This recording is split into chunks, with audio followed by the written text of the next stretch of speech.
ವಿಶ್ವದಾದ್ಯಂತ ಹೆಚ್ಚು ಪ್ರಚಾರದಲ್ಲಿರುವುದು ಜ್ಯೋತಿಷ್ಯ ಶಾಸ್ತ್ರ. ಇದರಲ್ಲಿ ಸಂಖ್ಯಾಶಾಸ್ತ್ರ, ಹಸ್ತಸಾಮುದ್ರಿಕ, ವಾಸ್ತುಶಾಸ್ತ್ರ, ಗಿಣಿಶಾಸ್ತ್ರ, ಕವಡೆಶಾಸ್ತ್ರ, ಶಕುನಶಾಸ್ತ್ರ, ಅಸ್ತಮಂಗಳ ಪ್ರಶ್ನೆ ಶಾಸ್ತ್ರ, ಪಂಚಾಂಗ ಶಾಸ್ತ್ರ, ರಮಲಶಾಸ್ತ್ರ ಸೇರಿದಂತೆ 10 ಹಲವು ಶಾಸ್ತ್ರಗಳಿವೆ. ಇವುಗಳೆಲ್ಲವೂ ನಮ್ಮ ದೇಶದ ಶಾಸ್ತ್ರಗಳೇ. ಕಾಲಕ್ರಮೇಣ ಜಪಾನಿನಲ್ಲಿ ಹಸ್ತ ಸಾಮುದ್ರಿಕ, ಚೀನಾದಲ್ಲಿ ವಾಸ್ತುಶಾಸ್ತ್ರ, ಅಮೆರಿಕದಲ್ಲಿ ಗಿಣಿಶಾಸ್ತ್ರ, ಆಫ್ರಿಕಾದಲ್ಲಿ ಇಲಿಶಾಸ್ತ್ರ, ಗ್ರೀಕ್ ಮತ್ತು ಈಜಿಪ್ಟ್ಗಳಲ್ಲಿ ಸಂಖ್ಯಾಶಾಸ್ತ್ರ ಹಾಗೂ ನಮ್ಮ ದೇಶದಲ್ಲಿ ಪಂಚಾಂಗಶಾಸ್ತ್ರ, ಕವಡೆಶಾಸ್ತ್ರ ಹೆಚ್ಚು ಪ್ರಾಮುಖ್ಯತೆ ಪಡೆದಿದೆ. ಅದರಲ್ಲೂ ಇಂದು ಎಲ್ಲೆಡೆ ಪಂಚಾಂಗ ನೋಡಿ, ಜನ್ಮ ಕುಂಡಲಿ ವೀಕ್ಷಿಸಿ, ಲಗ್ನ ಸ್ಥಾನದ ಆಧಾರದ ಮೇಲೆ ಜ್ಯೋತಿಷ್ಯ ಹೇಳುವುದು ಹೆಚ್ಚು ರೂಢಿಯಲ್ಲಿದೆ. ಇದನ್ನು ಪಂಚಾಂಗಶಾಸ್ತ್ರ ಎಂದು ಕರೆಯುತ್ತಾರೆ. ವೈದಿಕ ಜ್ಯೋತಿಷ್ಯವನ್ನು ನಾವು ಸಾಮಾನ್ಯವಾಗಿ ಜ್ಯೋತಿಷ್ಯ ಶಾಸ್ತ್ರ ಎಂದು ಕರೆಯುತ್ತೇವೆ. ಭಾರತದಲ್ಲಿ ಸಾವಿರಾರು ವರ್ಷಗಳಿಂದ ಅಸ್ತಿತ್ವದಲ್ಲಿ ಇರುವ ಈ ಜ್ಯೋತಿಷ್ಯ ಶಾಸ್ತ್ರವು ರಾಶಿ ಹಾಗೂ ನಕ್ಷತ್ರಗಳ ಜೊತೆಯಲ್ಲಿ ಸಂಬಂಧವನ್ನು ಹೊಂದಿರುತ್ತದೆ. ವೈದಿಕ ಎಂಬ ಪದವು ವೇದ ಎಂಬ ಪದದಿಂದ ಬಂದಿದೆ. ಭಾರತದಲ್ಲಿ ಸಹಸ್ರಾರು ವರ್ಷಗಳ ಹಿಂದೆ ವೇದ ಕಾಲಗಳು ಇದ್ದವು ಎಂಬುದನ್ನು ನಾವು ಪುರಾಣಗಳಲ್ಲಿ ಕಲಿತಿದ್ದೇವೆ. ಜ್ಯೋತಿಷ್ಯ ಎಂಬ ಪದವು ಸಂಸ್ಕೃತದಿಂದ ಬಂದಿದ್ದು ರಾಶಿ ಹಾಗೂ ನಕ್ಷತ್ರಗಳನ್ನು ಆಧರಿಸಿ ಒಬ್ಬ ವ್ಯಕ್ತಿಯ ಭವಿಷ್ಯವನ್ನು ನಿರ್ಧರಿಸಲಾಗುತ್ತದೆ. ವೈದಿಕ ಜ್ಯೋತಿಷ್ಯ ಹಾಗೂ ಪಾಶ್ಚಾತ್ಯ ಜ್ಯೋತಿಷ್ಯದಲ್ಲಿ ಸಾಕಷ್ಟು ಬದಲಾವಣೆಗಳಿದ್ದು ಇವೆರಡು ಗ್ರಹಗತಿಗಳಲ್ಲಿ ಆಗುವ ಬದಲಾವಣೆಗಳನ್ನು ಯಾವ ರೀತಿ ನಿರ್ಧರಿಸುತ್ತವೆ ಎಂಬುದನ್ನು ಆಧರಿಸಿದೆ. ವೈದಿಕ ಜ್ಯೋತಿಷ್ಯದಲ್ಲಿ ನಕ್ಷತ್ರಗಳ ಸ್ಥಾನ ಅಥವಾ ಗ್ರಹಗಳು ನಿಖರವಾಗಿ ಯಾವ ಸ್ಥಳದಲ್ಲಿ ಇವೆ ಎಂಬುದನ್ನು ಆಧರಿಸಿ ಇರುತ್ತವೆ. ಆದರೆ ಪಾಶ್ಚಾತ್ಯ ಜ್ಯೋತಿಷ್ಯದಲ್ಲಿ ಸೂರ್ಯನ ಚಲನೆಯನ್ನು ಆಧರಿಸಿ ಭವಿಷ್ಯವನ್ನು ನಿರ್ಧರಿಸಲಾಗುತ್ತದೆ. ವೇದಿಕ ಜ್ಯೋತಿಷ್ಯವನ್ನು ನಾವು ಸಾಕಷ್ಟು ಕಾರ್ಯಗಳಲ್ಲಿ ಬಳಕೆ ಮಾಡುತ್ತೇವೆ. ಭವಿಷ್ಯದಲ್ಲಿ ಏನಾಗಲಿದೆ, ಯಾವುದಾದರೂ ವಿಚಾರದಲ್ಲಿ ನಿರ್ಧಾರ ಕೈಗೊಳ್ಳಲು ಗೊಂದಲವುಂಟಾದಾಗ ಅಥವಾ ಒಬ್ಬರ ವ್ಯಕ್ತಿತ್ವದ ಬಗ್ಗೆ ತಿಳಿದುಕೊಳ್ಳಲು ಹೀಗೆ ನಾನಾ ಕಾರಣಗಳಿಗೆ ವೈದಿಕ ಜ್ಯೋತಿಷ್ಯವನ್ನು ಬಳಕೆ ಮಾಡಲಾಗುತ್ತದೆ. ಇಲ್ಲಿ ನಕ್ಷತ್ರಗಳ ಚಲನೆ, ಗ್ರಹಗಳ ಸ್ಥಾನಪಲ್ಲಟ, ಯೋಗ ಹೀಗೆ ನಾನಾ ಬಗೆಯಿಂದ ಜ್ಯೋತಿಷ್ಯವನ್ನು ನೋಡಲಾಗುತ್ತದೆ. ಇಲ್ಲಿ 27 ನಕ್ಷತ್ರಗಳನ್ನು ವೈದಿಕ ಜ್ಯೋತಿಷ್ಯವು ಬಳಕೆ ಮಾಡುತ್ತದೆ. ಒಬ್ಬ ವ್ಯಕ್ತಿಯು ಜನಿಸಿದಾಗ ಯಾವ ನಕ್ಷತ್ರದ ಚಲನೆಯಿದೆ ಎಂಬುದನ್ನು ನೋಡಿಕೊಂಡು ವೈದಿಕ ಜ್ಯೋತಿಷ್ಯವನ್ನು ನಿರ್ಧರಿಸಲಾಗುತ್ತದೆ. ಮಗು ಜನಿಸಿದಾಗ ಚಂದ್ರನು ಯಾವ ಸ್ಥಾನದಲ್ಲಿದ್ದಾನೆ ಎಂಬುದನ್ನು ನೋಡಿಕೊಂಡು ಆ ಮಗುವಿನ ನಕ್ಷತ್ರವನ್ನು ನಿರ್ಧರಿಸಲಾಗುತ್ತದೆ. ಇದು ಒಬ್ಬ ಮಗುವು ಜನಿಸಿದಾಗ ಯಾವ್ಯಾವ ಗ್ರಹಗಳು ಯಾವ ಸ್ಥಾನದಲ್ಲಿದ್ದವು ಎಂಬುದನ್ನು ಆಧರಿಸಿ ಚಿತ್ರಿಸಲಾಗುತ್ತದೆ. ಗ್ರಹಗತಿಗಳ ಸ್ಥಾನವನ್ನು ನೋಡಿ ಆ ಮಗುವಿನ ಯೋಗವನ್ನು ನಿರ್ಧರಿಸಬಹುದಾಗಿದೆ. ಈ ಗ್ರಹಗತಿಗಳು ಮನುಷ್ಯರ ಮೇಲೆ ಧನಾತ್ಮಕ ಹಾಗೂ ನಕಾರಾತ್ಮಕ ಹೀಗೆ 2 ಪರಿಣಾಮಗಳನ್ನು ಬೀರುತ್ತವೆ. ಗ್ರಹಗಳು ಯಾವ ರೀತಿಯಲ್ಲಿ ಸಂಯೋಜನೆಗೊಂಡಿವೆ, ಗ್ರಹಗಳ ಅವಧಿ ಹೇಗಿದೆ ಇವೆಲ್ಲವೂ ದಶ ವ್ಯವಸ್ಥೆಯ ಅಡಿಯಲ್ಲಿ ಬರುತ್ತವೆ. ದಶ ವ್ಯವಸ್ಥೆಯಲ್ಲಿ ಗ್ರಹಗಳ ಸ್ಥಾನಕ್ಕೆ ಅನುಗುಣವಾಗಿ ಒಬ್ಬ ವ್ಯಕ್ತಿಗೆ ಯೋಗವು ಕೆಟ್ಟದಾಗಿದೆಯೋ ಅಥವಾ ಒಳ್ಳೆಯದಾಗಿದೆಯೋ ಎಂಬುದನ್ನು ನಿರ್ಧರಿಸಬಹುದಾಗಿದೆ ಎಂದು ವೈದಿಕ ಜ್ಯೋತಿಷ್ಯ ಶಾಸ್ತ್ರ ಹೇಳುತ್ತದೆ. ಒಬ್ಬ ಸಾಮಾನ್ಯ ವ್ಯಕ್ತಿ ತನ್ನ ಜಾತಕ ನೋಡಿಕೊಳ್ಳುವುದು ಹೇಗೆ ಆತ ತನ್ನ ಜಾತಕದೊಳಗೆ ಕಾಣುವ ಭವಿಷ್ಯವನ್ನ ಬಿಡಿಸಿ ನೋಡಿಕೊಳ್ಳಬೇಕು. ಈ ರಹಸ್ಯ ಗೊತ್ತಾಗಿಬಿಟ್ಟರೆ ನಿಮ್ಮ ಭವಿಷ್ಯವನ್ನ ನೀವೇ ನೋಡಿಕೊಳ್ಳಬಹುದು. ಒಂದು ಜಾತಕ ಅಂದ್ರೆ 12 ಮನೆಗಳಿದ್ದು ಕಾಲಾನ್ವಯ ಆ ಮನೆಗಳಲ್ಲಿ 9 ಗ್ರಹಗಳಿರುತ್ತವೆ. ಹೀಗೆ ಒಂದು ಜಾತಕದಲ್ಲಿ 12 ರಾಶಿಗಳಿರ್ತವೆ. ಒಂದೊಂದು ರಾಶಿಗೂ ಒಬ್ಬೊಬ್ಬ ಅಧಿಪತಿ ಇರುತ್ತಾನೆ. ಆ ಅಧಿಪತಿಗಳನ್ನೇ ಗ್ರಹಗಳು ಅಂತ ಕರೆಯೋದು. ಈ ಜ್ಯೋತಿಷ್ಯ ಶಾಸ್ತ್ರವನ್ನು ಕಲಿಯುವ ಮುನ್ನ ಕಾಲಗಳ ಬಗ್ಗೆ ತಿಳಿದುಕೊಂಡಿರಬೇಕು. ಒಂದು ದಿನಕ್ಕೆ 24 ಗಂಟೆ, 1 ಗಂಟೆಗೆ 60 ನಿಮಿಷ, 1 ನಿಮಿಷಕ್ಕೆ 60 ಸೆಕೆಂಡ್, 1 ಗಂಟೆಗೆ 2.5 ಘಟಿ, 1 ನಿಮಿಷಕ್ಕೆ 2.5 ವಿಘಟಿ.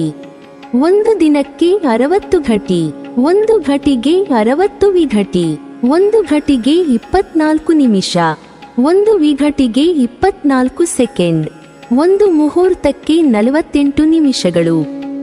15 ನಿಮಿಷ ಅಂದರೆ ಒಂದು ಸಲ ಕಣ್ಣು ರೆಪ್ಪೆ ಬಡಿಯುವಷ್ಟು ಕ್ಷಣಕಾಲ.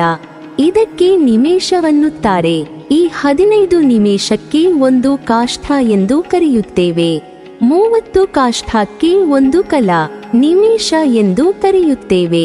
30 ಕಲಕ್ಕೆ ಒಂದು ಕ್ಷಣ, 12 ಕ್ಷಣಕ್ಕೆ ಒಂದು ಮುಹೂರ್ತ ಅಂದರೆ 48 ನಿಮಿಷಗಳು. 30 ಮುಹೂರ್ತಕ್ಕೆ ಒಂದು ದಿನ ಅಥವಾ ಒಂದು ತಿಥಿ.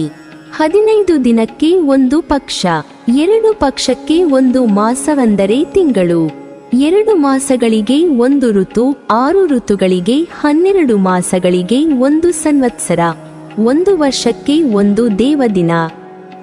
ಇದರಲ್ಲಿ ಉತ್ತರಾಯಣ ಅಂದರೆ ಹಗಲು, ದಕ್ಷಿಣಾಯನ ಅಂದರೆ ರಾತ್ರಿ. ಸೂರ್ಯನು ಮಕರ ರಾಶಿಯಿಂದ ಮಿಥುನ ಮಾಸಾಂತ್ಯದವರೆಗೆ ಸಂಚರಿಸುವಾಗ ಉತ್ತರಾಯಣವಾಗುತ್ತದೆ. ಕರ್ಕಾಟಾದಿ ಧನುರಾಂತ್ಯದವರೆಗೆ ಸೂರ್ಯನು ಸಂಚರಿಸುವಾಗ ದಕ್ಷಿಣಾಯನವಾಗುತ್ತದೆ.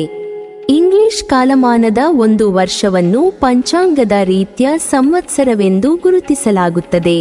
10 ಮನುಷ್ಯ ವರ್ಷಗಳಿಗೆ ದಶಕ, 100 ಮನುಷ್ಯ ವರ್ಷಗಳಿಗೆ ಶತಮಾನ, 360 ಮನುಷ್ಯ ವರ್ಷಗಳಿಗೆ ಒಂದು ದೇವವರ್ಷ ಎಂದು ಕರೆಯುತ್ತೇವೆ. ಹಿಂದೂ ಧರ್ಮಗ್ರಂಥಗಳು ಮತ್ತು ಪುರಾಣಗಳ ಪ್ರಕಾರ ಪ್ರಸ್ತುತ ಬ್ರಹ್ಮಾಂಡವು 4 ಮಹಾಯುಗಗಳ ಮೂಲಕ ಹಾದು ಹೋಗುತ್ತದೆ. ಸೃಷ್ಟಿಯ ಪ್ರಕ್ರಿಯೆಯು ಚಕ್ರಗಳಲ್ಲಿ ಚಲಿಸುತ್ತದೆ ಮತ್ತು ಪ್ರತಿ ಚಕ್ರವು 4 ಮಹಾಯುಗಗಳು ಅಥವಾ ಯುಗಗಳನ್ನು ಹೊಂದಿದೆ ಎಂದು ಹಿಂದೂಗಳು ನಂಬುತ್ತಾರೆ. 4 ಯುಗಗಳನ್ನು ತೆಗೆದುಕೊಂಡರೆ ಅವುಗಳಲ್ಲಿ ಮೊದಲು ಸತ್ಯಯುಗ ಬರುತ್ತದೆ. ಉಳಿದ 3 ಯುಗಗಳು ಸತ್ಯಯುಗದ ನಂತರ ಕ್ರಮವಾಗಿ ಬರುತ್ತವೆ. ಸತ್ಯಯುಗ ಇದನ್ನು ಕೃತಯುಗ ಎಂದು ಕರೆಯುತ್ತಾರೆ. ಸತ್ಯಯುಗದಲ್ಲಿ ಒಟ್ಟು 17,28,000 ವರ್ಷಗಳಿವೆ. ಧರ್ಮಗ್ರಂಥಗಳ ಪ್ರಕಾರ ಸತ್ಯಯುಗವು ಅತ್ಯಂತ ಪವಿತ್ರವಾದ ಕಾರ್ತಿಕ ಮಾಸದ ಶುಕ್ಲ ಪಕ್ಷದ 9ನೇ ದಿನದಂದು ಪ್ರಾರಂಭವಾಗುತ್ತದೆ. ಇದನ್ನು ಅಕ್ಷಯ ನವಮಿ ಎಂದು ಕರೆಯುತ್ತಾರೆ. ಸತ್ಯಯುಗದಲ್ಲಿ ಧರ್ಮವು ಅದರ 4 ಹಂತಗಳ ಮೂಲಕ ಅಸ್ತಿತ್ವದಲ್ಲಿದೆ. ತ್ರೇತಾಯುಗದಲ್ಲಿ ಒಟ್ಟು 12,96,000 ವರ್ಷಗಳಿವೆ. ಧರ್ಮಗ್ರಂಥಗಳ ಪ್ರಕಾರ ತ್ರೇತಾಯುಗವು ವೈಶಾಖ ಮಾಸದ ಶುಕ್ಲ ಪಕ್ಷದ 3ನೇ ದಿನಾಂಕದಿಂದ ಪ್ರಾರಂಭವಾಗುತ್ತದೆ. ಇದನ್ನು ಅಕ್ಷಯ ತೃತೀಯ ಅಥವಾ ಅಖಾ ತೀಜ್ ಎಂದು ಕರೆಯುತ್ತಾರೆ. ತ್ರೇತಾಯುಗದಲ್ಲಿ ಧರ್ಮವು ಅದರ 3 ಹಂತಗಳ ಮೂಲಕ ಅಸ್ತಿತ್ವದಲ್ಲಿರುತ್ತದೆ. ದ್ವಾಪರ ಯುಗದಲ್ಲಿ ಒಟ್ಟು 8,64,000 ವರ್ಷಗಳಿವೆ. ಶಾಸ್ತ್ರಗಳ ಪ್ರಕಾರ ದ್ವಾಪರ ಯುಗವು ಮಾಘ ಮಾಸದ ಹುಣ್ಣಿಮೆಯ ದಿನಾಂಕದಿಂದ ಪ್ರಾರಂಭವಾಗುತ್ತದೆ. ದ್ವಾಪರ ಯುಗದಲ್ಲಿ ಧರ್ಮವು ಅದರ 2 ಹಂತಗಳಲ್ಲಿ ಅಸ್ತಿತ್ವವನ್ನು ಪಡೆದುಕೊಂಡಿರುತ್ತದೆ. ಕಲಿಯುಗದಲ್ಲಿ ಒಟ್ಟು 4,32,000 ವರ್ಷಗಳಿವೆ. ಶಾಸ್ತ್ರಗಳ ಪ್ರಕಾರ ಕಲಿಯುಗವು ಆಷಾಢ ಮಾಸದ ಕೃಷ್ಣ ಪಕ್ಷದ ತ್ರಯೋದಶಿ ತಿಥಿಯಿಂದ ಪ್ರಾರಂಭವಾಗುತ್ತದೆ. ಕಲಿಯುಗದಲ್ಲಿ ಧರ್ಮವು ಅದರ ಮೊದಲನೇ ಹಂತದಿಂದ ಅಸ್ತಿತ್ವದಲ್ಲಿರುತ್ತದೆ.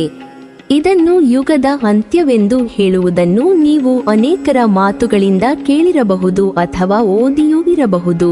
ಅಂದರೆ 4,32,000 ಮನುಷ್ಯ ವರ್ಷಗಳು. ಇದು ಕಲಿಯುಗದ ಅವಧಿ.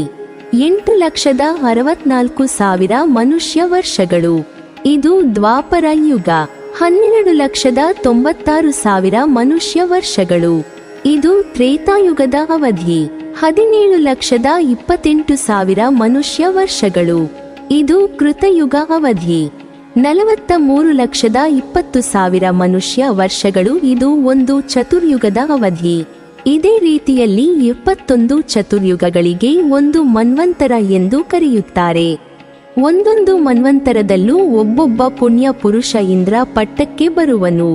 ಇವನಿಗೆ ಸಹಾಯಕರಾಗಿ ಧರ್ಮ ಪ್ರವರ್ತಕರಾದ 7 ಮಂದಿ ಮಹಾತ್ಮರು ಸಪ್ತರ್ಷಿಗಳೆಂಬ ಪದವಿ ಅಲಂಕರಿಸುವರು. ಒಂದೊಂದು ಮನ್ವಂತರದಲ್ಲಿಯೂ ಭಗವಂತ ಕೆಲವು ಅವತಾರ ಎತ್ತಿ ದುಷ್ಟ ಶಿಕ್ಷಣ, ಶಿಷ್ಟ ರಕ್ಷಣ ಮುಂತಾದವನ್ನು ಮಾಡುತ್ತಾನೆಂಬ ನಂಬಿಕೆಯಿದೆ. ಇದೇ ರೀತಿಯ 14 ಮನ್ವಂತರಗಳಿಗೆ ಬ್ರಹ್ಮನ ಒಂದು ಹಗಲು. ಬ್ರಹ್ಮನ ಒಂದು ಹಗಲೆನಿಸಿದ ಕಲ್ಪವನ್ನು 14 ಮನ್ವಂತರಗಳಾಗಿ ವಿಭಾಗಿಸಿರುವರು. ಇದೇ ರೀತಿಯ 14 ಮನ್ವಂತರಗಳಿಗೆ ಬ್ರಹ್ಮನ ಒಂದು ರಾತ್ರಿ. ಇದೇ ರೀತಿಯಲ್ಲಿ 28 ಮನ್ವಂತರಗಳಿಗೆ ಬ್ರಹ್ಮನ ಒಂದು ದಿನ. ಈ ಬ್ರಹ್ಮನ ಒಂದು ದಿನವನ್ನ ಒಂದು ಕಲ್ಪ ಎನ್ನುತ್ತಾರೆ. ಕಲ್ಪವೆಂದರೆ 1000 ಚತುರ್ಯುಗಗಳು. ಹಾಗಾಗಿ 28 ಮನ್ವಂತರಗಳಿಗೆ ಬ್ರಹ್ಮನ ಒಂದು ದಿನವನ್ನ ಕಲ್ಪವನ್ನಾಗಿ ಲೆಕ್ಕ ಹಾಕುತ್ತಾರೆ. ಒಂದೊಂದು ಮನ್ವಂತರದ ಕಡೆಯಲ್ಲಿಯೂ ಅಧ್ಯಯನ ಮಾಡತಕ್ಕವರಿಲ್ಲದೆ ವೇದಗಳು, ವೇದೋಕ್ತವಾದ ಧರ್ಮಗಳು ನಷ್ಟವಾಗುತ್ತಾ ಬರುವುವು. ಆಗ ಕೆಲವು ಮಹರ್ಷಿಗಳು ತಮ್ಮ ತಪಃ ಪ್ರಭಾವದಿಂದ ಆ ವೇದಗಳನ್ನು ತಿಳಿದುಕೊಂಡು ಪುನಃ ಲೋಕದಲ್ಲಿ ಪ್ರಚಾರಗೊಳಿಸುವರು. ಇವರೇ ಸಪ್ತರ್ಷಿಗಳೆನಿಸುವರು. ಮನುಗಳು ಭಗವಂತನಿಂದ ಪ್ರೇರಿತರಾಗಿ ಆ ಮಹರ್ಷಿಗಳಿಂದ ವಿಸ್ತರಿಸಲ್ಪಟ್ಟ ವೇದಗಳಿಗೂ ವೇದೋಕ್ತ ಧರ್ಮಗಳಿಗೂ ಲೋಪ ಬರದಂತೆ ಪ್ರಜೆಗಳನ್ನು ಅವರವರ ವರ್ಣಾಶ್ರಮ ಧರ್ಮಗಳಲ್ಲಿ ನಿಯಮಿಸುತ್ತಾ ಧರ್ಮವನ್ನು 4 ಪಾದಗಳಿಂದ ನಡೆಸುತ್ತಾ ಬರುವರು. ಹೀಗೆ ಸ್ಥಾಪಿತವಾದ ಧರ್ಮವನ್ನು ಆಯಾ ಕಾಲದ ಮನುಪುತ್ರರು ಆ ಮನ್ವಂತರ ಮುಗಿಯುವ ತನಕ ಲೋಪವಿಲ್ಲದೆ ನಡೆಸಿಕೊಂಡು ಬರುವರು. ಆಯಾ ಕಾಲದ ದೇವಗಣಗಳು, ಪಿತೃಗಣಗಳು ಯಜ್ಞಭೋಕ್ತಗಳಾದ ಮಹರ್ಷಿಗಳೊಡನೆ ಸೇರಿ ಜನರಿಂದ ಕೊಡಲ್ಪಡುವ ಯಜ್ಞ ಭಾಗಗಳನ್ನು ಭುಜಿಸುವರು. ಇಂದ್ರ ಪದವಿಯಲ್ಲಿರತಕ್ಕವರು ಭಗವಂತನ ಅನುಗ್ರಹದಿಂದ ತಮಗೆ ದೊರೆತ ತ್ರೈಲೋಕ್ಯ ರಾಜ್ಯಲಕ್ಷ್ಮಿಯನ್ನು ಅನುಭವಿಸುತ್ತಾ ಕಾಲಕಾಲಕ್ಕೆ ಮಳೆಯನ್ನು ಸುರಿಸಿ ಲೋಕವನ್ನು ಪಾಲಿಸುವರು. ಸರ್ವೇಶ್ವರನಾದ ಮಹಾವಿಷ್ಣುವು ಆಯಾ ಕಾಲಕ್ಕೆ ತಕ್ಕಂತೆ ಅವತರಿಸಿ ಮನುಗಳಿಗೂ ಇಂದ್ರಾದಿಗಳಿಗೂ ನಿಯಾಮಕವಾಗಿ ಲೋಕಕ್ಷೇಮವನ್ನುಂಟು ಮಾಡುವುದು. ಸ್ವಯಂಭುವ, ಸ್ವಾರೂಚಿಷ, ಉತ್ತಮ, ತಾಮಸ, ರೈವತ, ಚಾಕ್ಷುಷ, ವೈವಸ್ವತ, ಸಾವರ್ಣಿ, ದಕ್ಷ ಸಾವರ್ಣಿ, ಬ್ರಹ್ಮ ಸಾವರ್ಣಿ, ಧರ್ಮ ಸಾವರ್ಣಿ, ರುದ್ರ ಸಾವರ್ಣಿ, ದೇವ ಸಾವರ್ಣಿ ಮತ್ತು ಇಂದ್ರ ಸಾವರ್ಣಿ ಇವರೇ 14 ಮಂದಿ ಮನುಗಳು. ಇವುಗಳ ಪೈಕಿ 6 ಮನ್ವಂತರಗಳು ಕಳೆದು ಹೋಗಿ 7ನೆಯ ವೈವಸ್ವತ ಮನ್ವಂತರ ನಡೆಯುತ್ತಿದೆ. ಇದರಲ್ಲಿ 27 ಚತುರ್ಯುಗ ಈಗ ನಡೆಯುತ್ತಿದೆ. ವಿವಸ್ವಂತನ ಮಗನಾದ ಶ್ರಾದ್ದದೇವನೆಂಬುವ ಈಗಿನ ಮನು. ಅವನಿಗೆ ಇಕ್ಷಾಕು, ನಭಗ ಮುಂತಾದ 10 ಮಂದಿ ಮಕ್ಕಳು. ಆದಿತ್ಯ, ವಸು, ವಿಶ್ವೇದೇವರೆಂಬುವರು ದೇವಗಣಗಳು. ಪುರಂದರನೆಂಬುವ ಇಂದ್ರ, ಕಶ್ಯಪ, ಅತ್ರಿ, ವಸಿಷ್ಠ, ವಿಶ್ವಾಮಿತ್ರ, ಗೌತಮ, ಜಮದಗ್ನಿ ಮತ್ತು ಭಾರದ್ವಾಜರೆಂಬುವರು ಸಪ್ತರ್ಷಿಗಳು. ಭಗವಂತ ಈ ಮನ್ವಂತರದಲ್ಲಿ ವಾಮನನೆಂಬ ಹೆಸರಿನಿಂದ ಆದಿತಿ, ಕಶ್ಯಪರಿಗೆ ಪುತ್ರನಾಗಿ ಅವತರಿಸಿದ. ಇದೇ ರೀತಿಯಲ್ಲಿ 28 ಮನ್ವಂತರಗಳಿಗೆ ಬ್ರಹ್ಮನ ಒಂದು ದಿನ. ಈ ಬ್ರಹ್ಮನ ಒಂದು ದಿನವನ್ನ ಒಂದು ಕಲ್ಪ ಎನ್ನುತ್ತಾರೆ. ಒಟ್ಟು 360 ಕಲ್ಪಗಳಿಗೆ ಅಂದರೆ ಬ್ರಹ್ಮ ದಿನಗಳಿಗೆ ಒಂದು ಬ್ರಹ್ಮ ವರ್ಷ ಎಂದು ಕರೆಯುತ್ತೇವೆ. ಇಂತಹ 100 ಬ್ರಹ್ಮ ವರ್ಷಗಳಿಗೆ ಒಂದು ಬ್ರಹ್ಮ ಪಟ್ಟ ಎಂದು ಕರೆಯುತ್ತಾರೆ. ಇದಕ್ಕೆ ಪರಕಾಲ ಅನ್ನುವರು. ಹೀಗೆ ಈ ಬ್ರಹ್ಮದೇವರ 100 ವರ್ಷ ಆಯುಷ್ಯ ಪರಕಾಲ, ಪರಮಾತ್ಮನಿಗೆ ಒಂದು ಸಲ ಕಣ್ಣು ರೆಪ್ಪೆ ಬಡಿಯುವಷ್ಟು ಕ್ಷಣಕಾಲ. ಇದಕ್ಕೆ ನಿಮೇಷ ಅನ್ನುತ್ತಾರೆ. ಚತುರ್ಮುಖ ಬ್ರಹ್ಮನ ಆಯಸ್ಸು ಅಥವಾ ಸತ್ಯಲೋಕದ ಆಯಸ್ಸು 100 ವರ್ಷ, ಅಂದರೆ 31,104,000 ಕೋಟಿ ಮನುಷ್ಯ ವರ್ಷಗಳು. ಇದನ್ನು ಬ್ರಹ್ಮದೇವರ ಸೃಷ್ಟಿಕಾಲ ಎಂದು ಕರೆಯುತ್ತಾರೆ. ನಂತರ ರಾತ್ರಿ ಅಂದರೆ ಮಹಾಪ್ರಳಯ. ಈ ಮಹಾಪ್ರಳಯದ ಕಾಲ 31,104,000 ಕೋಟಿ ವರ್ಷ, ಅಂದರೆ ರಾತ್ರಿ. ಇದು ಪ್ರಳಯ ಕಾಲ. ಪ್ರಳಯಗಳಲ್ಲಿ 3 ವಿಧ: ಮನ್ವಂತರ ಪ್ರಳಯ, ದಿನ ಪ್ರಳಯ, ಮಹಾಪ್ರಳಯ. ಈ 3 ಪ್ರಳಯಗಳಲ್ಲದೆ ಇನ್ನೂ ಅನೇಕ ಚಿಕ್ಕ ಪ್ರಳಯಗಳಾಗುತ್ತವೆ. ಯುಗಗಳಿಗೊಮ್ಮೆ, ಚತುರ್ಯುಗಗಳಿಗೆ ಒಮ್ಮೆ, ಮನ್ವಂತರಗಳಿಗೆ ಒಮ್ಮೆ. ಮನ್ವಂತರ ಪ್ರಳಯದಲ್ಲಿ ಭೂಮಿ ಪೂರ್ಣವಾಗಿ ನಾಶವಾಗುವುದಿಲ್ಲ, ಆದರೆ ನಾಗರಿಕತೆ ನಾಶವಾಗುತ್ತದೆ. ದಿನಪ್ರಳಯ ಚತುರ್ಮುಖ ಬ್ರಹ್ಮನ ರಾತ್ರಿ ಅಂದರೆ ಪ್ರತಿ 432 ಕೋಟಿ ವರ್ಷಕ್ಕೊಮ್ಮೆ ದಿನಪ್ರಳಯ. ಈ ಪ್ರಳಯದಲ್ಲಿ ಭೂಮಿ ಪೂರ್ಣವಾಗಿ ನಾಶವಾಗುತ್ತದೆ. ನಂತರ ಮಹಾಪ್ರಳಯ ಪ್ರತಿ 31,104,000 ಕೋಟಿ ವರ್ಷಕ್ಕೊಮ್ಮೆ. ಹಾಗೂ ಈ ಪ್ರಳಯದಲ್ಲಿ ಸತ್ಯಲೋಕದಿಂದ ಹಿಡಿದು ಸರ್ವಲೋಕಗಳು, ಸರ್ವಸ್ಥಾವರ ಜಂಗಮಗಳು, ಜೀವ ಜಲ ಚೈತನ್ಯಗಳು ಸೂಕ್ಷ್ಮಾತಿ ಸೂಕ್ಷ್ಮ ಪರಮಾಣುವಿನ ರೂಪದಲ್ಲಿ ಭಗವಂತನಲ್ಲಿ ಲೀನವಾಗುತ್ತವೆ. ಭಗವಂತನು ಪ್ರಳಯ ಕಾಲದಲ್ಲಿ ಆಲದೆಲೆಯ ಮೇಲೆ ಮಲಗಿದ್ದಾಗ ನಿಜವಾಗಿ ಕಾಲ ಆತನನ್ನು ಅಳೆಯಲು ಸಾಧ್ಯವಿಲ್ಲ. ಆತ ಕಾಲಾತೀತ, ಕಾಲದ ವಿಕಾರ ಆತನಿಗಿಲ್ಲ. ಕಾಲ ನಿಯಾಮಕ, ಕಾಲ ಪ್ರವರ್ತಕ, ಕಾಲಾಂತರ್ಯಾಮಿ, ಮಹಾಕಾಲ ಆತ. ಬ್ರಹ್ಮನ 100 ವರ್ಷದಲ್ಲಿ 2 ಅರ್ಧ. ಮೊದಲು 50 ಪ್ರಥಮ, ನಂತರದ 50 ದ್ವಿತೀಯ ಪರಾರ್ಧ. ಈಗ ನಾವಿರುವುದು ದ್ವಿತೀಯ ಪರಾರ್ಧ. ಬ್ರಹ್ಮನ 51ನೇ ವರ್ಷದ ಪ್ರಥಮ ಹಗಲು. ಇದೇ ಶ್ವೇತವರಾಹ ಕಲ್ಪ. ಒಂದು ಹಗಲಿನ 12 ಗಂಟೆಗಳಲ್ಲಿ 14 ಮನ್ವಂತರಗಳು. ಅಂದರೆ ಈಗ 6 ಮುಗಿದು 7ನೆಯದು ವೈವಸ್ವತ ಮನ್ವಂತರ. ಬೆಳಗ್ಗಿನಿಂದ 5 ಗಂಟೆ 28 ನಿಮಿಷ 45 ಸೆಕೆಂಡು ಮುಗಿದಿವೆ. ಸುಮಾರು ಅಲ್ಲಿ ಈಗ ಬೆಳಗಿನ 11 ಗಂಟೆ 28 ನಿಮಿಷ 48 ಸೆಕೆಂಡು. ಹೀಗೆ ಮುಂದುವರಿಯುತ್ತದೆ ನಮ್ಮ ಸನಾತನ ಕಾಲಜ್ಞಾನ. ಮುಂದಿನ 49ನೇ ಸೆಕೆಂಡಿಗೆ ಈ ದೇಹದಿಂದ ನಾವು ಇರುವುದಿಲ್ಲ, ಇದು ನಿಶ್ಚಿತ. ಯಾಕೆಂದರೆ ಬ್ರಹ್ಮನ 1 ಸೆಕೆಂಡಿಗೆ ನಮ್ಮ 1 ಲಕ್ಷ ವರ್ಷ. 100 ವರ್ಷ ನಮ್ಮ ಆಯುಷ್ಯ ಎಂದರೆ ಬ್ರಹ್ಮನ 1 ಸೆಕೆಂಡು ಕಳೆಯುವುದರೊಳಗೆ ನಾವು ಸಾವಿರಗಳಲ್ಲಿ ಹುಟ್ಟಿ ಸಾಯಬೇಕು. ಅಂದ ಮೇಲೆ ಎಲ್ಲಿಯ ಬ್ರಹ್ಮದೇವರು, ಎಲ್ಲಿಯ ಹುಲುಮನುಜರು ನಾವು? ನಮ್ಮೆದುರಿಗೇನೆ ಹುಟ್ಟಿ ಸಾಯುವ ದೀಪದ ಹುಳುಗಳಿದ್ದಂತೆ ನಾವು. ಕ್ಷಣಕಾಲ ಜೀವಿಸುವ ಕ್ರಿಮಿಗಳಿದ್ದಂತೆ ನಾವು ಬ್ರಹ್ಮನೆದುರು. ಇನ್ನು ಪರಮಾತ್ಮನಿಗೆ ಆತ ರೆಪ್ಪೆ ಬಡಿಯುವುದರೊಳಗೆ ಇಂಥ ಬ್ರಹ್ಮ ಬಂದು ಹೋಗುತ್ತಾನೆ. ಆತನ ಆಯುಷ್ಯ ಮುಗಿದಿರುತ್ತದೆ. ಪರಕಾಲ ಆತನೆದುರು ಶೂನ್ಯ. ಇಂಥ ಅನಂತ ಬ್ರಹ್ಮರು ಅವನ ಒಳಗಿದ್ದಾರೆ. ಇನ್ನು ಅನಂತ ಬ್ರಹ್ಮರು ಬರಲಿದ್ದಾರೆ. ನಾವು ಯಾವುದೇ ಕಾರ್ಯವನ್ನು ಅಚ್ಚುಕಟ್ಟಾಗಿ ಮಾಡಬೇಕಾದರೆ ಪೂರ್ವ ಯೋಜನೆ ಅಗತ್ಯ. ಪೂರ್ವ ಯೋಜನೆ ಹಾಕಿಕೊಂಡು ಮಾಡುವ ಎಲ್ಲ ಕಾರ್ಯಗಳು ಉತ್ತಮ ಫಲದಾಯಕವಾಗಿದ್ದು, ಅದೇ ರೀತಿ ಯಾವುದೇ ಪೂಜಾ ಕೈಂಕರ್ಯಗಳಲ್ಲಿ ಮೊದಲು ಪೂರ್ವ ಯೋಜನೆ ಮಾಡಿಕೊಳ್ಳುವ ಸಲುವಾಗಿ ಸಂಕಲ್ಪವನ್ನು ಮಾಡಿಕೊಳ್ಳುತ್ತೇವೆ. ಸಂಕಲ್ಪದಲ್ಲಿ ನಾವು ವಾಸಿಸುತ್ತಿರುವ ಸ್ಥಳದ ಪರಿಚಯ, ಈಗಿನ ಕಾಲಮಾನ, ಯಾವ ಉದ್ದೇಶದಿಂದ ಏನು ಮಾಡುತ್ತಿದ್ದೇವೆ, ಯಾರನ್ನು ಉದ್ದೇಶಿಸಿ ಮಾಡುತ್ತಿದ್ದೇವೆ, ಇವೆಲ್ಲದರ ಸಂಕ್ಷಿಪ್ತವಾದ ವಿವರಣೆ ಇರುತ್ತದೆ. ಇದರಿಂದ ಕಾರ್ಯಕ್ರಮದ ಯಾವ ಘಟ್ಟವನ್ನು ಮರೆಯುವ ಸಾಧ್ಯತೆ ಇರುವುದಿಲ್ಲ. ಆದ್ದರಿಂದ ಸಂಕಲ್ಪ ಮಾಡುವುದರಲ್ಲಿ ಯಾವುದೇ ಕಂದಾಚಾರ ಇಲ್ಲವೆಂಬುದು ಸಾಬೀತಾಗುತ್ತದೆ. ತಾನು ಮಾಡಲಿರುವ ಕಾರ್ಯ, ಆ ಕಾರ್ಯದಿಂದ ತಾನು ಬಯಸುವ ಫಲ, ಕಾರ್ಯವನ್ನು ಮಾಡುವ ಸ್ಥಳ ಮತ್ತು ಕಾಲ ಇವುಗಳನ್ನು ಮನಸ್ಸಿನಲ್ಲಿ ತೀರ್ಮಾನಿಸಿ ಈ ವಿಷಯವನ್ನು ಹೊರಗೆ ಎಲ್ಲರಿಗೂ ತಿಳಿಯುವಂತೆ ಘೋಷಿಸಬೇಕು. ಇದೇ ಸಂಕಲ್ಪವೆನಿಸುತ್ತದೆ. ಈ ಸಂಕಲ್ಪವು ಆಚಮನ ಮತ್ತು ಸ್ನಾನಗಳಂತೆ ಎಲ್ಲ ಕಾರ್ಯಗಳಿಗೂ ಅಂಗವೆನಿಸುತ್ತದೆ. ಈ ಸಂಕಲ್ಪವಿಲ್ಲದೆ ಮಾಡಿದ ಕಾರ್ಯವು ನಿಷ್ಫಲವಾಗುತ್ತದೆ.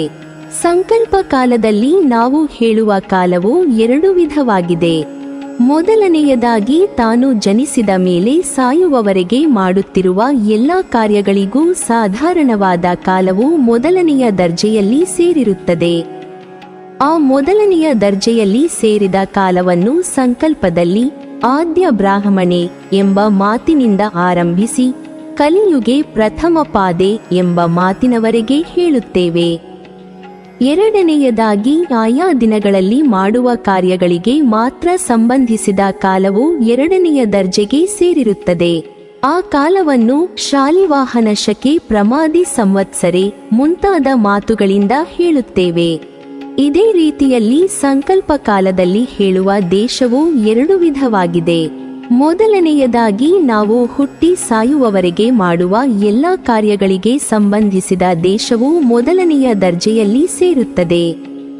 ಆ ಮೊದಲನೆಯ ದರ್ಜೆಗೆ ಸೇರಿದ ದೇಶವನ್ನು ಜಂಬೂದ್ವೀಪೆ ಎಂಬ ಪದದಿಂದ ಆರಂಭಿಸಿ ಭರತಖಂಡೆ ಎಂಬ ಪದದವರೆಗಿರುವ ಪದಗಳಿಂದ ಹೇಳುತ್ತೇವೆ. ಎರಡನೆಯದಾಗಿ ಆಯಾ ಕಾಲದಲ್ಲಿ ನಾವು ಮಾಡುತ್ತಿರುವ ಕರ್ಮಗಳಿಗೆ ಮಾತ್ರ ಸಂಬಂಧಿಸಿದ ದೇಶವು ಎರಡನೆಯ ದರ್ಜೆಗೆ ಸೇರಿರುತ್ತದೆ. ಅದನ್ನು ಮೇರೋಹ್ ದಕ್ಷಿಣ ಪಾರ್ಶ್ವೆ ಅಥವಾ ದಕ್ಷಿಣ ದಿಗ್ಭಾಗೆ ಎಂಬ ಪದಗಳಿಂದ ಹೇಳುತ್ತೇವೆ. ನಾವು ಸಂಕಲ್ಪ ಮಾಡುತ್ತಿರುವ ಸಮಯದಲ್ಲಿ ಸಮೀಪ ಕಾಲದಲ್ಲಿ ನಮ್ಮನ್ನು ಅನುಗ್ರಹಿಸುವುದಕ್ಕಾಗಿ ಅವತರಿಸಿದ ಶ್ರೀಹರಿಯ ಅವತಾರದ ಹೆಸರನ್ನು ಹೇಳಬೇಕು. ಅದನ್ನು ಬುದ್ಧಾವತಾರೆ ಎಂಬ ಪದದಿಂದ ಹೇಳುತ್ತೇವೆ. ನಮ್ಮನ್ನು ರಕ್ಷಿಸುವುದಕ್ಕಾಗಿ ಶ್ರೀಹರಿಯ ವಿಭೂತಿ ರೂಪದಿಂದ ಯುಕ್ತರಾಗಿರುವ ಅನೇಕ ಭಗವದ್ಭಕ್ತರು ಆಗಾಗ್ಗೆ ಅವತರಿಸುವುದುಂಟು. ಅವರಲ್ಲಿ ನಮಗೆ ಸಮೀಪದಲ್ಲಿ ಅವತರಿಸಿದ್ದು ನಮ್ಮನ್ನು ರಕ್ಷಿಸಿರುವ ಪುಣ್ಯಪುರುಷರ ಹೆಸರನ್ನು ಹೇಳಬೇಕು. ಅದನ್ನು ಶಾಲಿವಾಹನ ಶಕೆ ಎಂಬ ಪದದಿಂದ ಹೇಳುತ್ತೇವೆ. ನಾವು ಮಾಡುತ್ತಿರುವ ಈ ಪುಣ್ಯ ಕಾರ್ಯವನ್ನು ನಮ್ಮ ಶಕ್ತಿಯಿಂದ ಮಾಡುತ್ತಿಲ್ಲ, ನಮ್ಮ ಪ್ರಯೋಜನಕ್ಕಾಗಿಯೂ ಮಾಡುತ್ತಿಲ್ಲ. ಶ್ರೀಹರಿಯ ಪ್ರೇರಣೆಯಿಂದಲೇ ಅವನ ಪ್ರೀತಿಗಾಗಿಯೇ ಮಾಡುತ್ತಿದ್ದೇವೆ ಎಂಬ ಅನುಸಂಧಾನವು ಒಬ್ಬೊಬ್ಬನಿಗೂ ಅಗತ್ಯವಾಗಿರಬೇಕು. ಇಲ್ಲದಿದ್ದರೆ ಈ ಕಾರ್ಯವು ಫಲವನ್ನು ಕೊಡಲಾರದು. ಅದು ಮಾತ್ರವಲ್ಲ, ಈ ಕಾರ್ಯವು ಅಸುರ ಕಾರ್ಯವೆನಿಸುತ್ತದೆ. ಅದಕ್ಕಾಗಿ ಈ ಅನುಸಂಧಾನವನ್ನು ತಿಳಿಸುವ ಶಬ್ದಗಳನ್ನು ಈ ಸಂದರ್ಭದಲ್ಲಿ ಅವಶ್ಯವಾಗಿ ಹೇಳಲೇಬೇಕು. ಅದಕ್ಕಾಗಿ ಶ್ರೀಹರಿ ಪ್ರೇರಣೆಯ ಶ್ರೀಹರಿ ಪ್ರೀತ್ಮರ್ಥಂ ಮುಂತಾದ ಶಬ್ದಗಳನ್ನು ಹೇಳುತ್ತೇವೆ. ನಾವು ಮಾಡುವ ಒಂದೊಂದು ಪುಣ್ಯ ಕಾರ್ಯಗಳನ್ನು ಕೆಡಿಸುವುದಕ್ಕೂ ಅದರಿಂದ ಬರುವ ಪುಣ್ಯವನ್ನು ಅಪಹರಿಸುವುದಕ್ಕೂ ದೈತ್ಯರು ಕಾದಿರುತ್ತಾರೆ. ಆ ದೈತ್ಯರು ಈ ದ್ರೋಹವನ್ನು ನಮಗೆ ಮಾಡದಿರಬೇಕಾದರೆ ಅವರನ್ನು ನಿಗ್ರಹಿಸುವ ಶಕ್ತಿಯುಳ್ಳ ಮಹಾಪುರುಷನ ದಯವು ನಮಗೆ ಬೇಕು. ಆ ಮಹಾಪುರುಷನು ನಾರಾಯಣನೊಬ್ಬನೇ ಆಗಿರುವನು. ಅವನ ಅನಂತರದಲ್ಲಿ ಅವನ ವಿಶೇಷಾನುಗ್ರಹವನ್ನು ಪಡೆದಿರುವ ಮಹಾಲಕ್ಷ್ಮೀ ದೇವಿಯರು ಬ್ರಹ್ಮದೇವರ ಪದವಿಗೆ ಅರ್ಹರಾದ ಋಷಿಗಣ ಮತ್ತು ಅವರ ಪತ್ನಿಯರು ಇಷ್ಟು ಜನರು ಮಾತ್ರ ಕಲಿ ಮುಂತಾದ ದೈತ್ಯರನ್ನು ನಿಗ್ರಹಿಸುವ ಶಕ್ತಿಯುಳ್ಳವರು. ಇವರನ್ನು ಬಿಟ್ಟು ಉಳಿದಿರುವ ಮೊದಲಾದ ಯಾರೂ ದೈತ್ಯರನ್ನು ಜಯಿಸುವ ಶಕ್ತಿಯುಳ್ಳವರಲ್ಲ. ಕಲಿಯನ್ನು ನಿಗ್ರಹಿಸುವ ಶಕ್ತಿಯುಳ್ಳ ಶ್ರೀಹರಿಯು ತನ್ನನ್ನು ಭಕ್ತಿಯಿಂದ ಜಪಿಸುವವನನ್ನು ಅನುಗ್ರಹಿಸುವುದಕ್ಕಾಗಿ ಒಂದು ವ್ಯವಸ್ಥೆಯನ್ನು ಮಾಡಿಕೊಂಡಿರುವನು. ತನ್ನ ಅನುಗ್ರಹದಿಂದ ಕಲಿಯನ್ನು ನಿಗ್ರಹಿಸುವ ಶಕ್ತಿಯುಳ್ಳ ಋಷಿ ಗಣಸ್ಥರು ಮುಂದಿನ ಕಲ್ಪದಲ್ಲಿ ಬ್ರಹ್ಮ ಪದವಿಗೆ ಬರುವವರು ಆದ ವಾಯುದೇವರ ಅಂತರ್ಯಾಮಿಯಾಗಿ ತನ್ನನ್ನು ಅನುಸಂಧಾನ ಮಾಡಿಕೊಂಡೇ ಒಬ್ಬೊಬ್ಬನು ಪುಣ್ಯ ಕಾರ್ಯಗಳನ್ನು ಆರಂಭಿಸಬೇಕು. ತನ್ನನ್ನು ಮಾತ್ರ ಸ್ಮರಿಸಲು ಕೂಡದು, ವಾಯುದೇವರನ್ನು ಮಾತ್ರ ಸ್ಮರಿಸಲು ಕೂಡದು. ವಾಯುದೇವರ ಅಂತರ್ಯಾಮಿಯಾಗಿಯೇ ತನ್ನನ್ನು ಸ್ಮರಿಸುವವರಿಗೆ ಕಲಿ ಮುಂತಾದ ದೈತ್ಯರು ಪುಣ್ಯವನ್ನು ಅಪಹರಿಸದಂತೆ ಮಾಡುವೆನು. ಇದೇ ಶ್ರೀಹರಿಯ ವ್ಯವಸ್ಥೆ. ಈ ವ್ಯವಸ್ಥೆಯಂತೆ ನಾವು ಮಾಡುತ್ತಿರುವ ಪುಣ್ಯ ಕರ್ಮಗಳನ್ನು ದೈತ್ಯರು ಕೆಡಿಸಬಾರದೆಂದು, ಆ ಪುಣ್ಯದ ಫಲವನ್ನು ಅಪಹರಿಸಬಾರದೆಂದು ಆಶಿಸುವವರು ಆರಂಭ ಕಾಲದಲ್ಲೂ ಕೊನೆಯಲ್ಲೂ ಶ್ರೀವಾಯುದೇವನ ಅಂತರ್ಯಾಮಿಯಾಗಿರುವ ಶ್ರೀಹರಿಯನ್ನು ಸ್ಮರಿಸಲೇಬೇಕು. ಅದಕ್ಕಾಗಿ ಸಂಕಲ್ಪ ಕಾಲದಲ್ಲಿ ಶ್ರೀಭಾರತಿ ರಮಣ ಮುಖ್ಯ ಪ್ರಾಣಾಂತರ್ಗತ ಶ್ರೀಹರಿ ಪ್ರೇರಣೆಯ ಮುಂತಾದ ವಾಕ್ಯಗಳನ್ನು ಹೇಳುತ್ತೇವೆ. ಹೀಗೆ ಸಂಕಲ್ಪ ಕಾಲದಲ್ಲಿ ಹೇಳುವ ಎಲ್ಲ ಪದಗಳಿಗೂ ಪ್ರಯೋಜನವನ್ನು ತಿಳಿದುಕೊಂಡು ಸಂಕಲ್ಪವನ್ನು ಹೇಳಬೇಕು. ಈ ಸಂಕಲ್ಪವನ್ನು ಮನಸ್ಸಿನಲ್ಲಿಯೇ ಹೇಳಬಾರದು. ಸ್ಪಷ್ಟ ಶಬ್ದಗಳಿಂದ ಇತರರಿಗೆ ತಿಳಿಯುವಂತೆ ಶುದ್ಧವಾಗಿ, ತುಂಬಾ ಮೆಲ್ಲಗೆಯೂ ಇಲ್ಲದೆ, ಅವಸರವೂ ಇಲ್ಲದೆ, ಗಂಭೀರ ಧ್ವನಿಯಿಂದ ಅಪಶಬ್ದಗಳಿಲ್ಲದೆ ಸಂಸ್ಕೃತ ಭಾಷೆಯಿಂದಲೇ ಹೇಳಬೇಕು. ಈ ಸಮಯದಲ್ಲಿ ಒಂದು ವಿಷಯವನ್ನು ಹೇಳಲೇಬೇಕಾಗಿದೆ. ಮಂತ್ರಗಳನ್ನೆಲ್ಲವನ್ನೂ ಆಯಾ ದೇಶದ ಭಾಷೆಗಳಲ್ಲಿ ಭಾಷಾಂತರ ಮಾಡಿ ಅವುಗಳನ್ನೇ ಪುಣ್ಯ ಕಾರ್ಯಗಳನ್ನು ಮಾಡುವಾಗ ಹೇಳಬೇಕು. ಹಾಗೆ ಮಾಡಿದರೆ ಪುಣ್ಯ ಕಾರ್ಯಗಳನ್ನು ಮಾಡುವವನಿಗೂ ಅರ್ಥವು ಚೆನ್ನಾಗಿ ತಿಳಿದು ಅನುಷ್ಠಾನಕ್ಕೆ ತುಂಬಾ ಅನುಕೂಲವಾಗುತ್ತದೆ. ಹಾಗೆ ಮಾಡದೆ ಸಂಸ್ಕೃತ ಭಾಷೆಯಲ್ಲಿರುವ ಮಂತ್ರಗಳನ್ನು ಉಚ್ಚರಿಸಿದರೆ ಭಾಷೆಯನ್ನು ತಿಳಿಯದಿರುವವರಿಗೆ ಅದರಿಂದ ಫಲವು ಏರ್ಪಡುವುದಿಲ್ಲ. ಅರ್ಥವನ್ನು ತಿಳಿದು ಜಪಿಸುವ ಮಂತ್ರವೇ ಫಲದಾಯಕವಲ್ಲವೇ? ಈ ರೀತಿಯ ಆಕ್ಷೇಪಣೆಯು ಈಗ ಎಲ್ಲೆಡೆಗಳಲ್ಲಿಯೂ ಬರುತ್ತಿದೆ. ಕೆಲವು ರಾಜ್ಯಗಳಲ್ಲಿ ಸಂಸ್ಕೃತ ಭಾಷೆಯಲ್ಲಿರುವ ಶಬ್ದಗಳಿಗೆ ದೇಶ ಭಾಷೆಯಲ್ಲಿ ಭಾಷಾಂತರ ಮಾಡಿ ಆ ದೇಶ ಭಾಷೆಯ ಮಂತ್ರಗಳಿಂದಲೇ ದೇವಾಲಯಗಳಲ್ಲಿ ಅರ್ಚನೆಯನ್ನು ಮಾಡಬೇಕೆಂಬ ಶಾಸನಗಳು ಹೊರಡುತ್ತಿವೆ. ಆದ್ದರಿಂದ ಜನರಿಗೆ ಉಪಕಾರಕರವಾಗಿಯೂ ಶಾಸನ ಸಭೆಯಿಂದ ಆಧರಿಸಲ್ಪಟ್ಟಿರುವುದು ಆಗಿರುವ ದೇಶ ಭಾಷೆಯ ಮಂತ್ರಗಳನ್ನೇಕೆ ಉಪಯೋಗಿಸಕೂಡದು ಎಂಬ ಪ್ರಶ್ನೆಯೂ ಬರುತ್ತದೆ.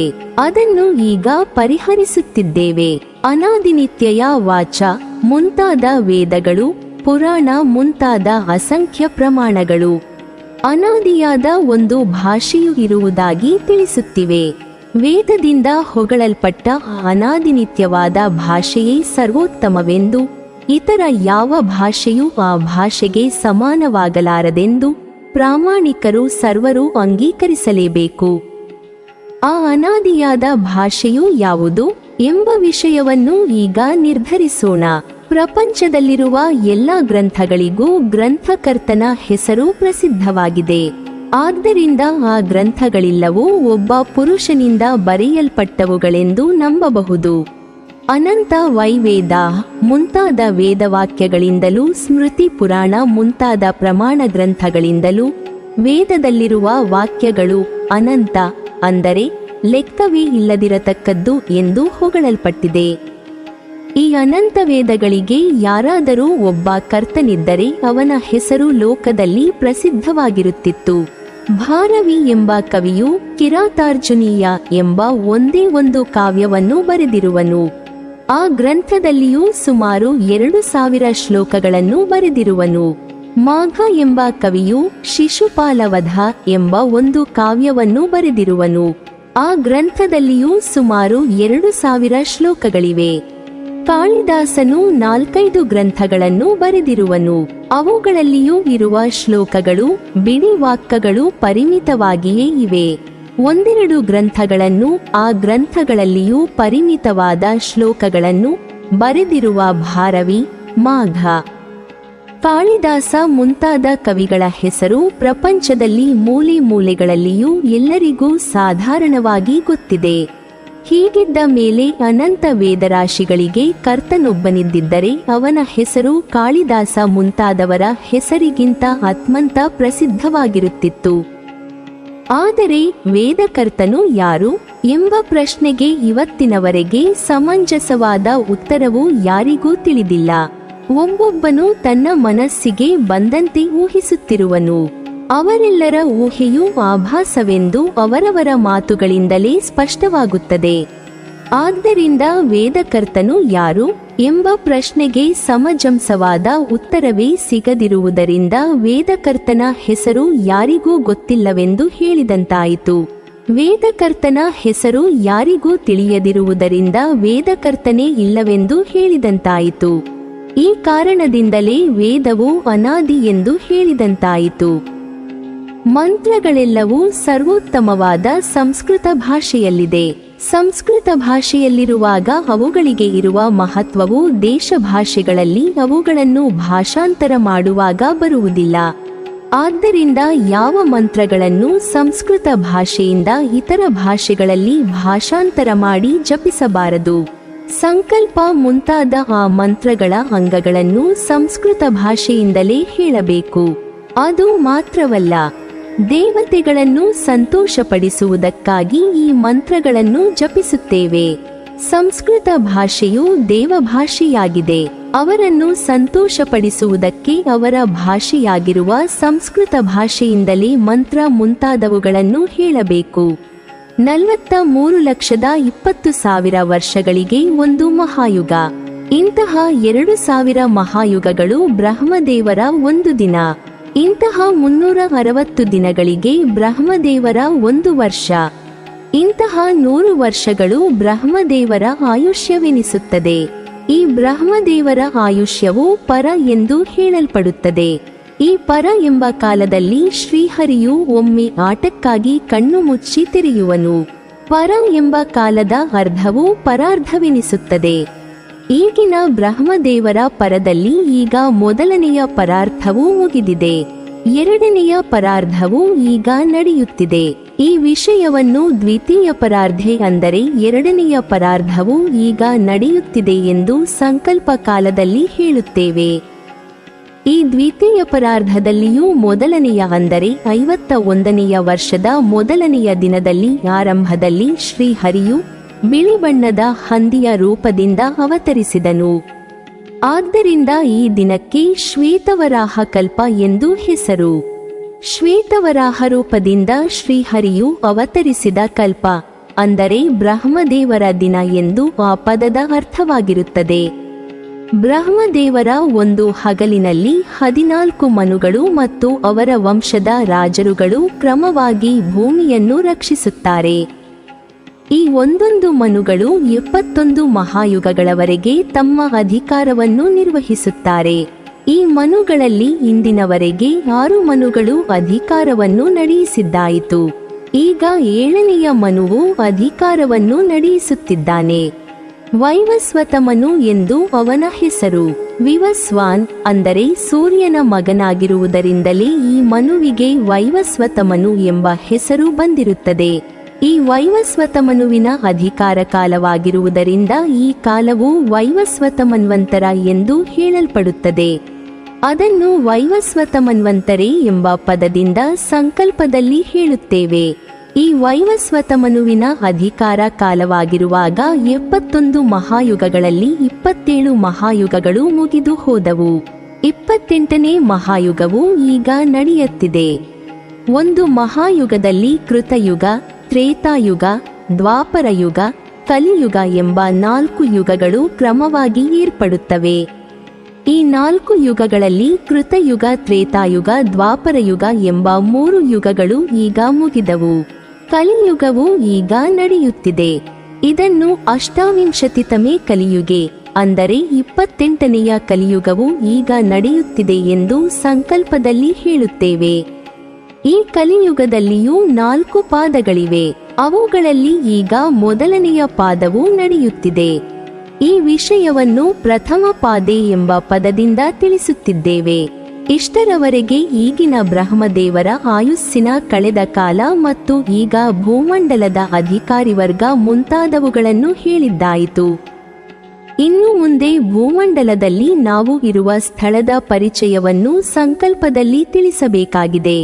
ಅದನ್ನು ಈಗ ತಿಳಿಸುತ್ತಿದ್ದೇವೆ. ಭೂಮಿಯಲ್ಲಿ 7 ದ್ವೀಪಗಳು ಮತ್ತು 7 ಸಮುದ್ರಗಳಿವೆ.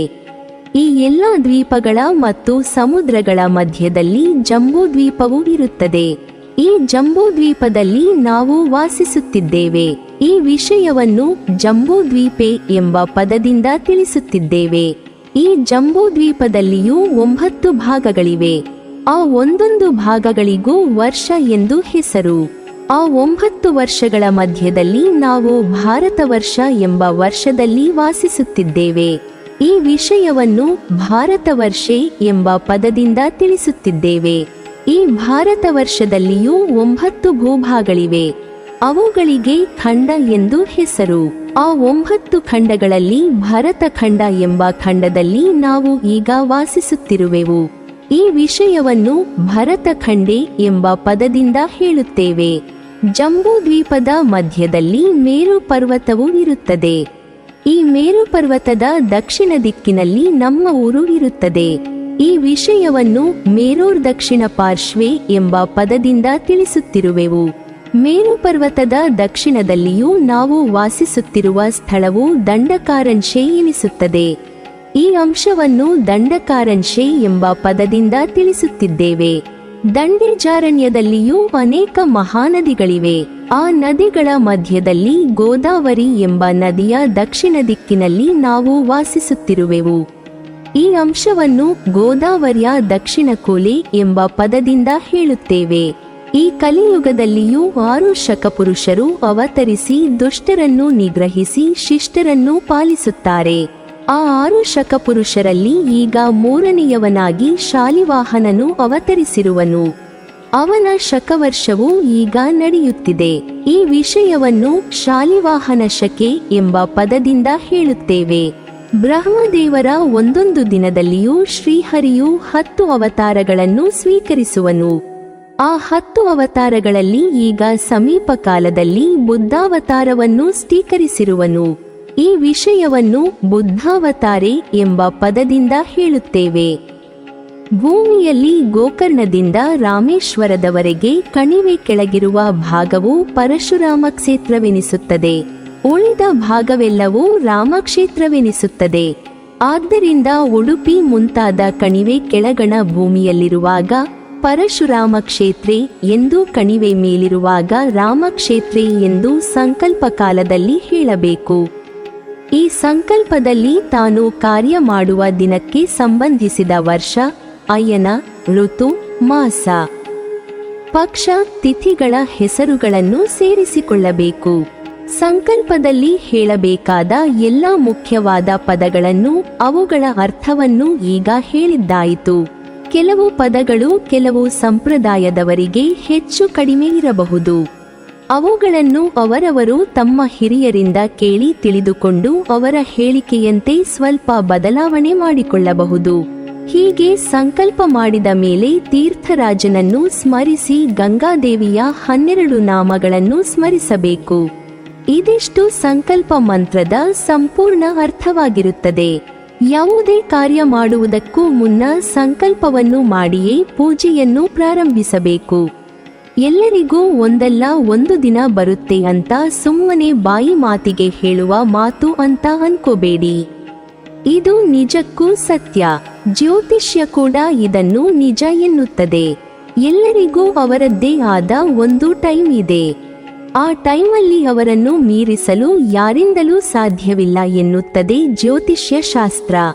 ಜ್ಯೋತಿಷ್ಯ ಪ್ರತಿ ರಾಶಿ ಚಿಹ್ನೆಗಳಿಗೂ ಪವರ್ಫುಲ್ ದಿನ, ಅವಧಿಯನ್ನು ಗುರುತಿಸಿದ್ದು ಆ ಸಮಯದಲ್ಲಿ ಅವರಿಗೆ ಸಕ್ಸಸ್, ಶುಭ ಫಲ ಎಲ್ಲವೂ ಲಭಿಸುತ್ತದೆ ಎಂದಿದೆ.